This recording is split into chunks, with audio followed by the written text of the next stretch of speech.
Folks, welcome back to Nostalgianomics. I get it. I understand these are the videos that get me in trouble in the whole Pokemon community. I understand. But I gotta put them out from time to time to just bring some attention to how strong this modern market is. And trust me, I've heard all the bashing you could possibly hear when it comes to people investing in modern over vintage, right? I've heard, all of us are just stupid. We don't understand how collectibles work. We don't look at the pop reports. We don't understand that rarity is what drives this stuff, and popularity and demand are going to fall off, and all this stuff is going to go to zero because there's too much of it out there. There is no chase, and it's too widely available. All the stuff, right? We've also heard time and time again, I'm sure you've heard this argument, that the only reason people are really investing in modern or buying modern stuff is because they just can't afford vintage, right? They just cannot afford that older, rare, or mint or better stuff because obviously it's better. That's the fourth thing, right? Older, rare, or minter, better. Obviously it's better. And so if you had the money, you'd probably go buy that stuff. So I'm just gonna, try to show you, let you understand the market shift we are seeing happening. And look, you can do one or two things. You can sit back and you can stick to your old beliefs and say, you got all these people are just so stupid. Let's laugh at them, guys.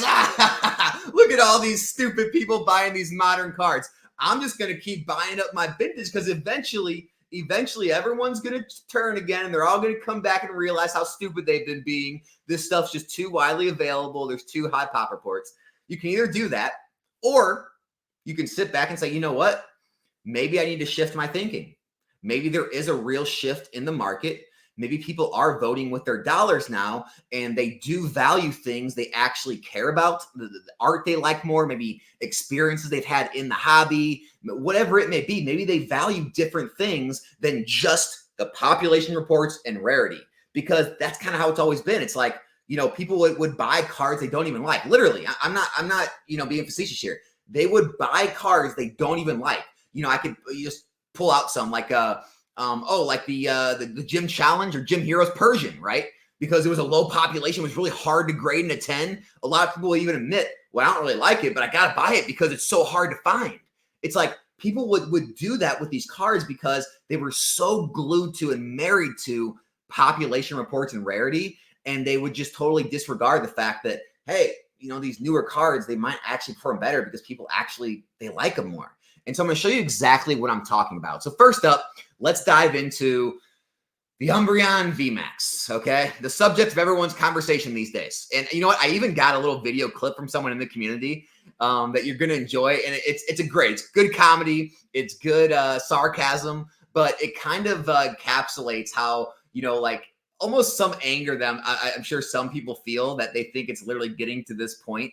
And I just want to share it. So anyway, Umbreon VMAX, right? $1,475 at auction right now. Lowest listing is $1,500. This is a $1,500 card now, people. Okay. Now, this isn't going to be the first edition. First edition is still admittedly higher, but people are going back and they're saying, well, it's the same grade, PSA 10, right? It's an Umbreon, hollow. It's got the moon in the background. Okay. It's a Neo Discovery, so it's 20-something years old. And it's $1,847.97 lowest listing. Now, if we go look at what things are selling for, it's sold for $1,699 or best offer. That best offer was $1,500. Okay. Umbreon last sold, well, same price. So people are literally, it's not about not having enough money. People are choosing to take $1,500 of their hard-earned cash and vote with their dollars and say, I want a Moonbreon over a Neo Discovery PSA 10 Unlimited Umbreon. Even though there's only 94 in existence, but there's 11,133 in existence of the Moonbreon. And oh yes, this is going to continue to rise much more than this population report is going to rise. Absolutely. Moving on. You can do this for a lot of base set cards, but I chose the Mewtwo, right? Base set Mewtwo, PSA 10. People are choosing to pay in the $600 range. Shining Legends Mewtwo, modern card. $600 range, if not more so than the Unlimited Mewtwo. You can go to the pop reports and say, oh, there's only 560 Mewtwo Unlimited PSA 10s, while there's 2,000 Mewtwo GXs. Why in the world is someone paying this much? Well, maybe they like the art better. Maybe they came into the hobby during Sun and Moon. They opened this and they have nostalgia for it. Whatever the reasons are, they want to pay the same amount or more for this modern card over its vintage counterpart. Okay? First edition Fossil Gengar. $3,300 at auction. If we look at the full art, Phantom Forces Gengar, $3,200 or best offer, that best offer was $2,700. So it doesn't beat the first edition Gengar. It blows the unlimited Gengar out of the water. But we are now even seeing full art XY cards starting to compete and get close to the price points of even first edition vintage cards in the same exact character. It's pretty wild to think about. Now, look, this is not an apples to apples comparison. I don't pretend to make it one, okay? This is an Evolutions pre-release Charizard. It has a lower population report than this CGC 10, right? Also, it's a PSA 10 over a CGC 10. PSA always holds more value over CGC, all right? None of that's important. I'm not trying to compare this apples to apples. All I'm trying to get through people's heads is has nothing to do with not being able to afford, okay? Someone has $3,000 in their bank account, and they're saying to themselves, well, I could buy the old original 25-year-old mint card for $3,150, or I could pay $3,000, basically the same amount, $150 surrounding error at that point. I could pay basically the same amount, $3,000, for an Evolutions pre-release Charizard, the same exact copy and pasted artwork, just with a little stamp on it, a little more harder to grade. They're choosing to vote with their dollars and pay the same amount for that modern card. Same exact card. If that doesn't start to change your mindset and start to shift the way you think about this hobby and where the market is moving, where the money is moving, then I feel like you have to be stuck in your ways. You have to just be angry that it's happening and not want to accept this is where people are starting to head with their dollars. And what will end up happening is sarcasm videos like these. Z&G Emporium, baby. James, great sense of humor, great sarcasm, great content creator. I got to play this for you guys. It's great. You start getting this kind of stuff. You guys ever order a card off eBay and you get freebies, but really it's all junk and stuff that you're going to throw away anyway? Can we stop doing that? Can we make a public service announcement, share this to everybody you know, and just say stop sending freebies? I mean, this is just like, this is stuff that we just don't, I just don't need it, okay? I just want the modern.